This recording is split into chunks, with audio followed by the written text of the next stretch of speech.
Any good table has at least 3 pillars. And for me, those are, movement, water, and meditation. So whenever I'm like journaling or anything, I'm always just thinking MWM. If I can move for 30 minutes today, if I can drink a gallon of water, and if I can meditate for 10 minutes, then the table's solid. This is the Badass Dad Pod, where we're getting unstuck from the things that keep us from leveling up physically, financially, and relationally. And in this case, we're unsticking, I guess probably is a better word, unsticking physically through some simple biohacking techniques. We're talking with Jeremy and Zach of the Fit Mess podcast about their biohacking experiments. And it's super relevant because Zach and Jeremy are 2 middle-aged guys fighting the same battles we're fighting. Struggling with demotivation to move physically, struggling with eating the right way, struggling with balancing their personal self-care and wellness with that of their families, their dads, their professionals, their podcasters, and their fitness enthusiasts who can share some knowledge with us. Hey man, I'm a podcaster too. My name is Ryan Dunn. I'm a level 8 gym warrior, a level 6 relationship ranger, a level 5 debt mage. I'm a middle-aged battler of the dad bod, and I'm a biohacking noob. Enter Zach and Jeremy of the Fit Mess podcast. They're going to provide some insights on entering the world of biohacking. These insights are pulled from their own life experiences and from the many conversations they've had as hosts and producers of the Fit Mess podcast, which features interviews with world-class experts in the fields of health, fitness, and wellness to help inspire you to live a more fulfilling life. It's good stuff. I particularly got psyched out by our conversation about breathing practices and a conversation about caffeine. I guess that's because those are 2 things I engage in quite a bit of. So let's get talking with Zach and Jeremy of the Fit Mess podcast. Well, there are guys who have always been athletic and fit, and then Jeremy and Zach, there's the rest of us who generally jump onto some kind of fitness training plan out of a sense of something like necessity or shame, dare I say. Yes, sure. What started you guys on your personal fitness journeys? Yeah, athletic and fit is a relative new thing for me. I was not. I was a big kid. I was an unhealthy kid. I was a big young adult. I was probably close to 300 pounds and just not in good shape, eating McDonald's, not working out. And it was actually my first job. I was smoking cigarettes at the time. It was my first job that I got. And I went in for the interview and I wore a nicotine patch so I didn't smell like cigarette smoke. And I got the job. And then my first day, my boss, realized that I smoked. And he's like, "Oh man, I wouldn't have hired you if I had known you smoked." And it just like punched me in the face. I was like, oh, I should do something about this. Quit smoking, started running, started eating healthier. Fast forward a few years, I dropped most of the 300 pounds. And then in the last 10, I didn't drop most of the 300. I dropped a good portion of my weight. And, now I'm relatively healthy, relatively fit, but I still don't feel that way, if that makes sense. Like I still feel like the old person. So it's still new for me. Zach, what were some of the tactics that you employed to drop some of that weight initially? It's really simple. You eat what you need to eat to stay alive, and you move your body. I wish I had like this big grandiose thing that you could go do, but it's, just like eating around the edges of the grocery store. That was super helpful, stay out of the processed stuff in the middle, not going to McDonald's, not eating, 6 pints of ice cream every night, just dialing that in and just moving, running, biking, swimming, all of that stuff just boosted my metabolism. Eating the healthier foods made me feel better, to the point now where, I had to treat my daughter to a Happy Meal a couple of weeks ago. So I got a McDonald's meal and I ate it and I felt like garbage for like a day. And, in the past I would eat McDonald's every single day and that was my norm. So that's really kind of what really started it for me, was just eating better and moving my body. What started your journey, Jeremy? I'd like to tell you it's the typical dad, becomes a new dad and decides to turn his life around and become a healthier person to be around for his kid longer. I do blame parenthood, but not not in such a grandiose way. One night, it was actually one early morning, the grocery delivery guy came to the door at like 6 a.m, and it alerted my dog, and my dog started barking, which, as any new parent knows, was about to wake up the baby and was going to ruin my entire morning. So I quickly like rolled out of bed, stepped weird on my left leg, and my knee just buckled and I collapsed. And I was like, oh my, I thought I broke my knee. I was just in horrible pain, couldn't get up, took like a day or whatever. Finally went to a physical therapist to deal with it. And it was just some bizarre nerve pain. And she was kind of looking at my knees in general and was like, you have a hereditary issue that if you don't move your knees, you're going to end up replacing both of them. So she's like, you need to get on a bike, just a stationary bike, whatever. And I was like, okay, great. Simple enough. I went and bought a bike on Craigslist for $200 and I started bike commuting to work every day. It was a 9-mile trip each way.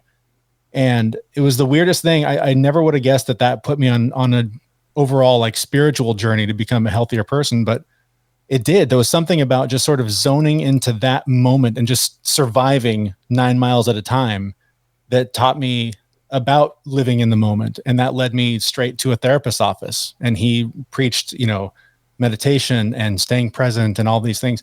And it just was this journey that all just pointed to living for now and being healthier. And it was just kind of one of those things where the activity led to wanting to eat better, because I felt like, well, I just biked for 9 miles. Why do I want to eat 4 donuts for lunch? Like, why would I undo all of that work that I just put in? It was, it's been a roller coaster ever since then. I still don't consider myself a very fit person, but over the years I got to know Zach, and he was telling me about some success he was having with the keto diet. And I thought, well, that's insane. I'm not doing that, but I'll start by just cutting it to 100 grams of carbs a day. I'll just do that.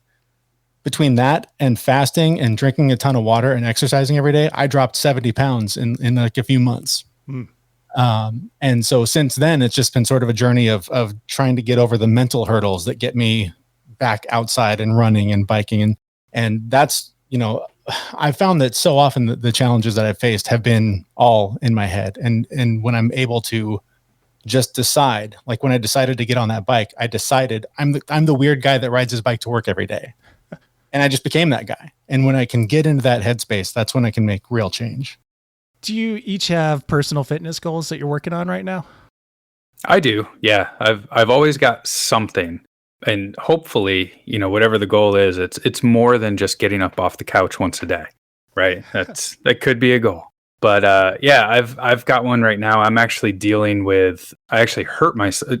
The year of quarantine has been bad for me from an injury perspective. I sprained my ankle, which is lingering. I've got a little bit of a knee issue. I broke a rib early on in quarantine. So my physical exercise routine really took a dive last year. So I'm just now getting back into, I like to go to CrossFit, and I'm just getting back in. I'm going to a new gym. I used to be able to, squat with, 175 pounds on a bar and get back up. And now I can barely squat with nothing on the bar. Like my knees hurt, everything hurts. So like my goal right now is to just be able to do all the exercises that I used to be able to do, not thinking about the weight, removing the ego, but to be able to do them without hurting. Because right now I just have a lot of things that really hurt and I can't move as well as I want to, but the mental health benefits for moving the way that I want to move are insane for me. Like I just need to move all the time. I need to move really thoughtfully and hard in order for my head to be right. And the pain is in the way. So I'm really working on mobility, making sure my form is right. I've got I'm going to a new gym that has a really great coach and she's helping me through it. So those are my goals right now, is to just be able to do squats without pain. I don't have anything that specific. I'm in a similar boat. I've got this nagging shoulder injury that I'm finally starting some physical therapy on next week. So I'm very much starting from square one. I've put on a few pounds in COVID because I ended up having to take a second job, and I just end up sitting in front of the computer for hours and hours and hours all day. So I kind of look at it as building the table, and any good table has at least 3 pillars. And for me, those are, movement, water, and meditation. So whenever I'm like journaling or anything, I'm always just thinking MWM. If I can move for 30 minutes today, if I can drink a gallon of water, and if I can meditate for 10 minutes, then the table's solid. I can start building from there. If from there I can add journaling, if I can add eating a little better, if I can add all those other little things that I know will work, but I need the foundation. And for me, those three things are where it starts. If I can, if I can get over that mental block and go for a run, I will go run. But if I just can't win that fight that day, then I at least get out and walk my dogs for half an hour. And I've been working really hard to drink a gallon of water, and that, is not easy. That's a big change to implement into my day.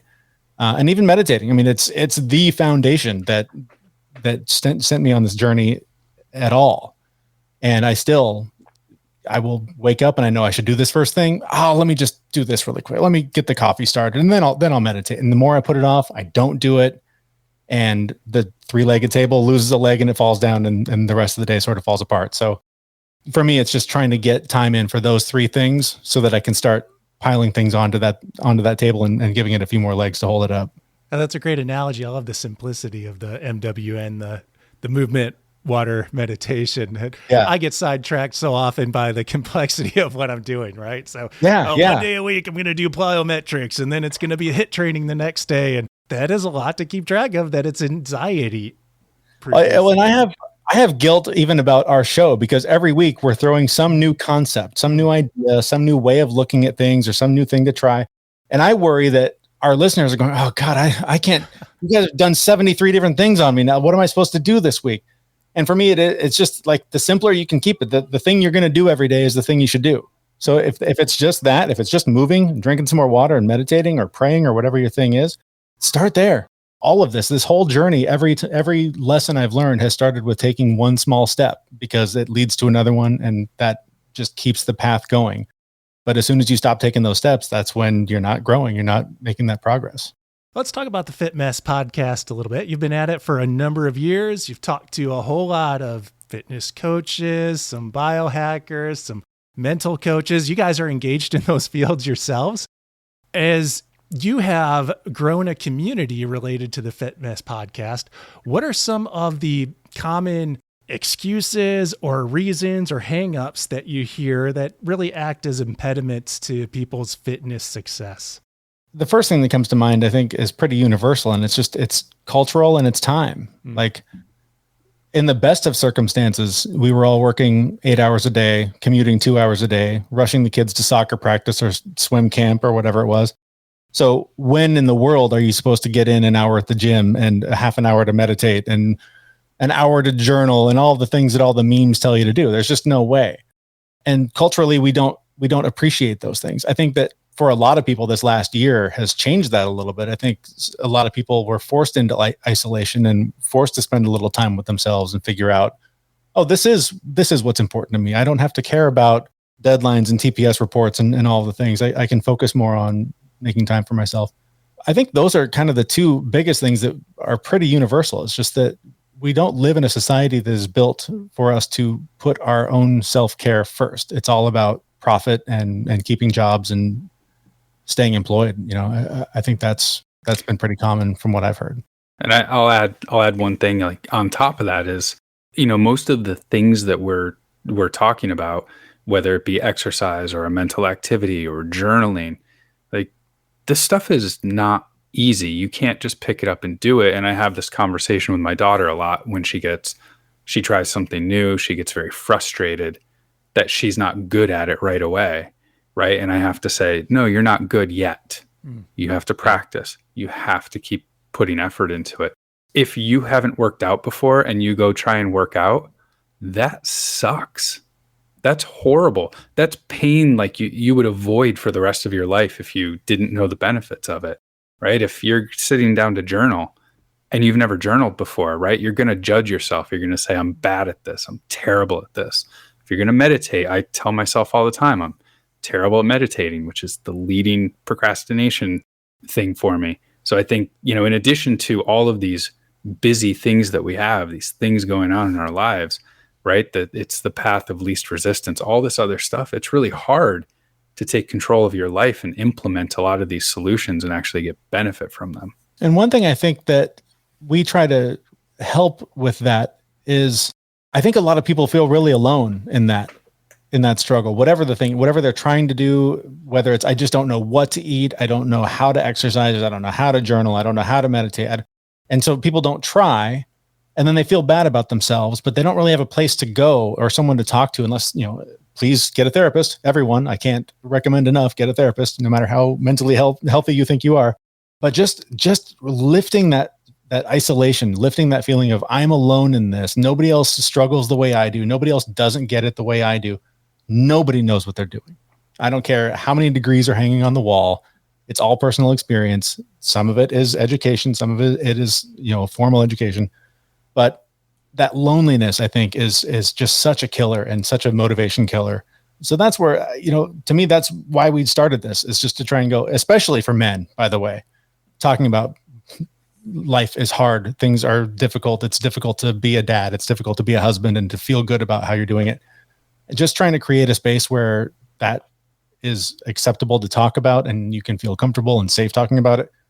That's what drove us to do this. And I think that is a huge barrier for a lot of people to try and take better care of themselves. Across the breadth of the podcast, are there some recurring themes that you hear coming up again and again from guests about what makes for holistic health? The one that I don't think we recognized it early on, but if you go back and listen to all of the shows that we really recognized recently, is being curious, is curiosity. When you're not curious about what you're capable of, what you could change, what you could do, what's out there, right? You become stagnant and you don't know what the possibilities are. So if I were to sum up every conversation we've had with everyone, it's all about being curious about who you are and what you could be. Yeah, I think putting a finer point on that, a lot of the struggles that we do have about poor eating, inability to exercise, whatever, a lot of the lessons that we keep hearing over and over again are in those moments of struggle when you're like, boy, I don't want to eat this pint of ice cream, but man, it's right in front of me and it looks delicious and I've had a hard day and I've earned this, or whatever. When you do stop and go, why am I really eating this? Why did I earn this? What reward system am I trying to use to satisfy this? When you do get curious, a lot of times you'll decide that is a bad decision, and you'll decide this is not keeping me on the path to the goals that I've set for myself. That has been a huge eye opener for me. A lot of times when I'm having that mental fight of, do I want to go run? Do I want to push myself, or do I just need to go move today? And I'll ask myself, why don't you want to run? Well, because it's hard, and doing hard things sucks. Well, but do you want to grow? Yes. Do you want to mentally feel better today? Because when I run, when I do any hard exercise, it has nothing to do with my body. It's exercising the demons up here. And so when I remind myself, when I just take that moment to decide, I'm going to just get curious with this and think about what is the root of all of this? What is driving my action here? Most of the time, it puts me back on the path that is the greater good, right? The path that I've set for myself to try and be a healthier, better person. Talking about doing hard stuff, biohacking is a seductive term because hacking is supposed to be something that makes our lives easy, right? Like when I'm looking up hacks for something, it's all about convenience. I want something that's going to deliver right now. And we think that we can transfer that over to something like biohacking. Like, here are practices that are going to help me instantly lose weight, right? Or instantly carve out some abdomen muscles. But a lot of biohacking is really extreme. We start talking about people who are fasting for 30 hours or going all Wim Hof and, subjecting themselves to extreme cold. What's the craziest experience biohacking related that you've come across within the Fitness podcast? There's so many, actually. Between the two of us, I think this is safe to say, Jeremy, I am the one who goes, oh, here's this new crazy weird thing. I'm going to dive in 150% and try this. Yeah. There's so many good ones. Like I go into a cryo chamber at negative 250 degrees a few times a week. Is that something that you're still doing? Yeah. I did stop for a little bit, but it's really beneficial for me. So let's back up a second here. So I work in IT. So the word hacking has a very different meaning for me. So hacking is making something do what it's not supposed to do, right? Whereas biohacking is very different, right? Because you're trying to feed your body things that things that helps it do things that it naturally does, right? It's a little we don't live in Antarctica, but we can simulate it. The cryo chamber for me though is like it reduces inflammation in my body. So if I look at carbohydrates, my body gets inflamed. I just, thanks mom and dad, those genetics are terrible. So the cryo chamber actually helps me keep that inflammation down. It helps me recover faster from workouts, and just gives me like a mental boost. That might be psychosomatic, I don't know, but it does seem to help. Probably one of the craziest things I did, I'll go with fasting, is it was a weird one because there was such an emotional, spiritual aspect to it that I wasn't expecting. I had done a couple of, like intermittent fasting where I went, 16 hours without eating. But I decided to go 3 days without eating. Yeah. So the first night I went to bed and I was hungry, but it wasn't too bad. And the next day I regulated pretty well. But then going to bed the second night, I was like, my stomach hurt. I was so hungry. Like I'd never experienced like hunger like that before because I'm always snacking, and my emotional hunger was always keeping me nice and full. And it was this just amazing realization where I opened my eyes to the bigger picture. I was like, I'm going to bed hungry because I choose to do so. Not everyone has that choice. Some people actually go to bed hungry because they have no choice. And it was right around that time that I decided to, join the PTA at my daughter's school and try and help out the community and like start giving back as much as I could, just because, that one moment of going to bed hungry, I realized, damn, I'm really lucky. And not everyone is as fortunate as I am. So how can I give back? It was a big moment for me. It's funny, I can relate because the extreme stuff for me is also the stuff that had a spiritual impact. And some of the lighter stuff you mentioned, Wim Hof, I'm a huge fan of cold therapy. And it's one of those things where Zach was talking about how he's the one that sort of dives into things head first. He'll do something and I'll go, man, you're nuts. And then a year later, I'm like, hey man, have you heard of this thing called cold therapy? It's amazing. And he's like, yeah, you remember a year ago when I told you to do that, dummy? And, but so I love cold therapy. It has tremendous benefits. It's awesome for depression, for anxiety, for pain, inflammation, all the things. But for me, breathwork has been the most profound, mind-blowing experience I've had. I've had a couple of experiences now where I don't know where your listeners come down on this stuff. It feels weird even saying it out loud still, but I've had experiences where I've communicated with people who have died. I have gone to places where I can only explain it as being sort of in between life and death and being sort of connected to everything. It's really strange, but there's just something about the experience that it has allowed.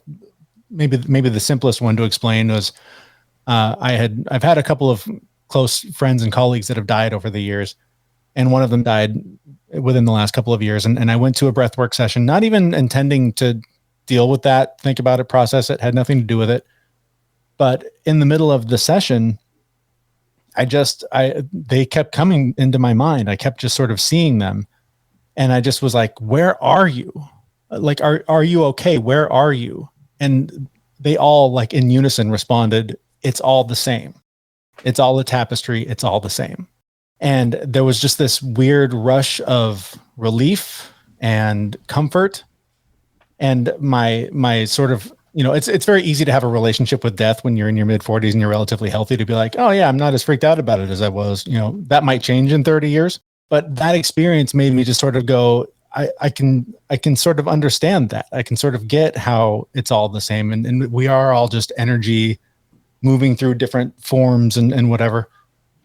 Clearly, I'm no expert on this stuff, but the experiences that I've had through breath work and being able to literally have these like out of body experiences has spiritually transformed me in ways that I clearly can't articulate very well yet. Can you give us a quick snapshot of what breathwork is? Yeah, there's different forms of it, but primarily the ones that I've done. And Wim Hof is one of the guys that teaches this. And his method is like 30 to 40 deep breaths in and out, in through the nose, out through the mouth, just 30 to 40, really just huge, big breaths. And I'm trying to remember, I think the last one on the exhale, you hold it for like 15 seconds and then you inhale really big again for like another 15 seconds. While this is happening, your limbs just light up. There's just this energy, this fire, like your hands start to tingle. Sometimes you start just involuntarily thrashing. You can black out, you can sort of pass out. it just sort of gets oxygen flowing in and out of your blood cells. And Zach, I know you probably know the science of it a little better than I do. But yeah, again, I maybe I should ask you, Zach, can you talk about like the science part of it? Because that's the part where I always get hung up explaining it. Well, yeah. So we can go back a little bit more. So what Jeremy's talking about is a little bit more advanced in breath work. So like if you dial it back just a little bit, and if you do very simple breathing of like an inhale for 4 seconds and an exhale for 6, where your exhale is a little bit longer. That breathing pattern actually activates the vagus nerve in your body, which is your rest and digest nervous system. It makes you calmer and just brings you into more focus. So that's kind of the first thing that it's doing. What Jeremy's talking about, it actually, I believe it changes the chemistry of your blood to be more appropriate for what your body is seeking. And I don't know all the details of the chemistry, but it actually changes, the amount of oxygen, the amount of all the other things in there that will just help your body work better. And you get that rush, and that, your body just lights up and feels good. And the last session that I did, not anywhere near as spiritual. I didn't, talk to the dead or anything, but we've sort of my family's been in this in-between phase of like, should we move? Where should we go? Whatever. And I went into a session with the intention of deciding, show me home, just show me what home is. And I very clearly saw the place that we're ultimately going to go move to in a few months. And it showed me this life. And I've had these memories since then. And they're not even, that's the thing. I keep calling them memories. I keep having these visions that are so real. They're like memories that have already happened. So it's such a powerful experience. If you can find a guide, even if you use like Wim Hof, his app has some free ones that you can do. It's just really cool, man. It's a lot of fun, even just to play with it. If you are open to that sort of experience. That's fascinating. Are there other biohacking practices that you guys have grabbed onto in the course of the podcast? I think like Zach mentioned, I fast every day, at least 12 hours. I find that helps. There's simple things like sometimes just really simple. Like if I'm feeling kind of crappy I didn't eat very well the night before, I'll take these coconut charcoal capsules, and it just helps sort of alleviate some of that kind of bloating and gassy feeling, that sort of thing. But I feel like the term biohacking is such a loaded term. And I think the most important part of it is the part that's missing, and it's theology and the biology. It's studying how your body and how you respond to whatever the thing is that you're doing. So whatever it is, if it's fasting, if it's eating keto, if it's eating vegetarian, if it's breath work, if it's meditation, doing the act isn't the important part. It's then looking back at it and going, how did this affect me? Did I feel better? Did I lose the weight I wanted to lose? Did I gain weight? Do I feel terrible? Getting curious again and studying how you respond to whatever you try, whether it is going for a walk every day or CrossFit. That's where the growth happens, is keeping track of your efforts and how they're affecting your body. I've tried so many things and found that they're not effective, but a few things that that have stuck with me over the years, that are from the podcast. So actually a recent one that I actually don't even think we have aired yet, but we were talking about coffee and how it's good to, and I didn't realize I was doing this. Yep. I usually would wake up every morning and drink my coffee right away. And then I started, in an effort to get back to the gym, I go to CrossFit in the morning. I don't want to drink my coffee until I'm done with my workout, because I don't want to have to make that unexpected trip to the bathroom.